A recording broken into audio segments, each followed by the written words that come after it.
Good day and welcome back to another Dbz Dokkan Battle video. In this video, we're going to start with the no item run attempts of the Fighting Legend Goku event. Now obviously we've done quite a few free-to-play challenge attempts of Fighting Legend Goku. I think we did 11 in total, so that's pretty good. It does help out a lot to do these type of events. One, it's really cool to see the scaling of the game, and two, I think it does give people, especially new players, some kind of idea of how they can beat these events. Now in terms of no iteming the Fighting Legend Goku event, it's definitely far easier than it was like back in the day. I want to say, like, back in the day it was definitely quite challenging. A lot of teams relied solely on stacking units. No item runs would be quite long, just due to the fact that people would tend to wait a while, let the team build up, try and underperform on damage so they could overbuild on defense. I think nowadays it's definitely changed. The game's scaled way beyond this point, and nothing really showcases that like the fact that Strength Jace with just his easy A can tank super attacks from UI Goku at the end.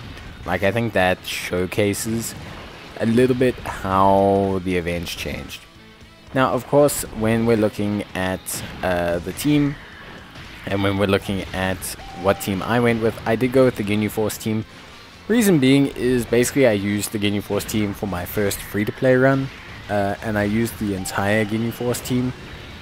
And now basically I've just added in the summonable units, just as a fun comparative, so that when people look at my first free-to-play run of the stage, and they want to compare it to my no item run of the stage with like just a non-category, they can compare how much difference, at least with the Ginyu Force team, the summonable units do make. And they do make a massive difference. Obviously the big one is having AGL Captain Ginyu as our lead.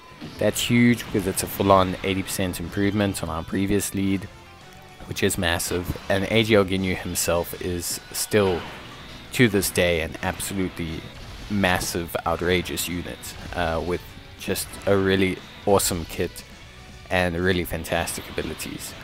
So AGL Captain Ginyu obviously as our lead. We've taken both free-to-play LR units, the physical Captain Ginyu Squadron, which is a fantastic unit that's really just so good on a Ginyu Force team, and the tech LR Ginyu, who's also just a fantastic unit that's also just so good on the Ginyu Force team.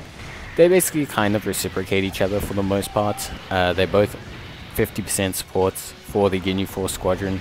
The physical one is a little bit better defensively before Super, whereas the tech one is a little bit more offense related, but the tech one provides more support to the rest of the rotation. So it's a little bit of a give and take. Both are excellent units, so yeah, it's really not that much of an issue. Then we have the two General Banner units, who are also very solid. Strength Raccoon and Gildo, fantastic units. Honestly, really super strong.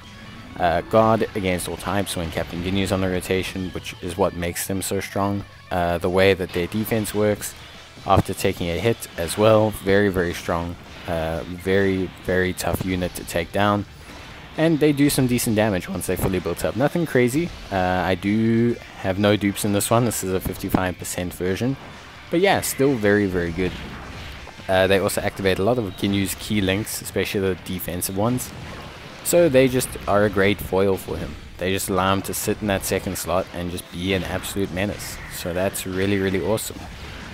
But yeah, alongside that we also have the tech or int Jason Berta, I want to say, which is a very good support unit. They have dodge, which is something which is super duper helpful and helps out a lot, like a lot, their dodge capabilities. And they also are actually a 60% support, which is pretty nuts when you think about it. Not to mention, once they fire a couple super attacks, they generally speaking are pretty strong. Like pretty strong. They do a lot of damage, and it's pretty crazy how much damage they do end up doing, especially in this team. So overall, the team is super duper strong. The free-to-play unit that I took is the Jace unit, and I took him because he's going to be floating, so the forcing super attacks abilities is pretty helpful. And also just the defense after supering is not so bad on Jace, especially for an event like this. He'll be more than fine.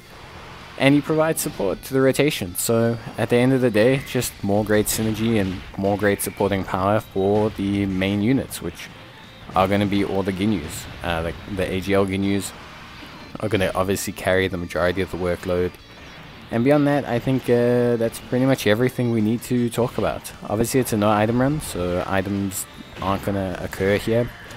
Ginyu himself is a fantastic unit. I think the Ginyu Force is a great example of how having the perfect foil banner unit makes a Tiwa look exceptional.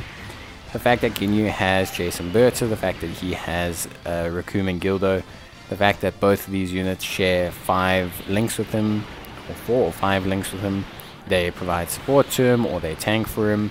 It's pretty huge when you like look at all of those capabilities mixed together, and just how much it makes like Ginyu really look like an exceptional unit. So for me, like, not to say that he isn't an exceptional unit, but the Ginyu Force is a great case study on how synergistic units will always make a team look fantastic. And if you give a team exactly what it needs, then a team will never struggle like massively, if you know what I mean.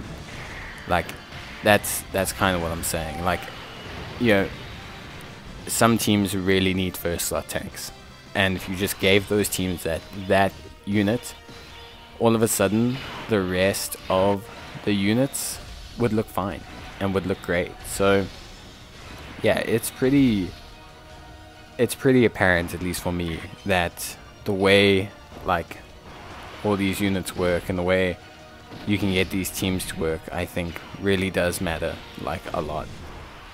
And the Ginyu Force are just so good at doing that, especially if you have the 2 general banner units. They just are fantastic. Now obviously some stacking does help still with the Fighting Legend Goku event, but a lot of later 2021 and 2022 units are gonna just have enough raw defense to handle UI Goku anyway. Back in the day, just having the defense to handle his normals was considered the like big apex moment, you know. And like obviously it's not quite that way inclined anymore, but you know, it is going to be important, and when we look at all our team builds, we will factor that in. But yeah, you'll see a couple of different team builds. I'm going to try and do some of the different categories that we didn't cover with the free-to-play challenge yet, so that I can just spice things up. But I will be overlapping some of them, just because I think it'll be cool to see the comparison of like the free-to-play team, which will take like 28 turns, and like the summonable team, which will take like 9 turns and also not have to use an item. Like, just out of interest, because I always find those type of things interesting, and I think it is interesting, at least for me. So yeah, obviously we managed to get everything done here pretty easily, and so I think for the most part players won't have too many issues. Obviously use whatever team you want. I do think the Ginyu Force has some great free-to-play options, which is also why I usually highlight them as my standard template for like a lot of these events. So wherever possible I will highlight them, just because of how many free-to-play options they have, because I think that does help a lot of players. But yeah, overall pretty good stuff. Obviously let me know what you guys think. How do you feel? What do you think of the Fighting Legend Goku event? Have any of you not even finished it yet? All that sort of stuff. It's always interesting to see where people are in their Dokkan journeys, and if you haven't done it in a while, maybe you want to go back and just try it out. Just to see what it's like now, maybe remember the days when it was the hardest event by far in the game. And yeah, that's pretty much going to be it from me. So I hope you guys enjoyed the video, and I'll see you in the next one. Until then, bye.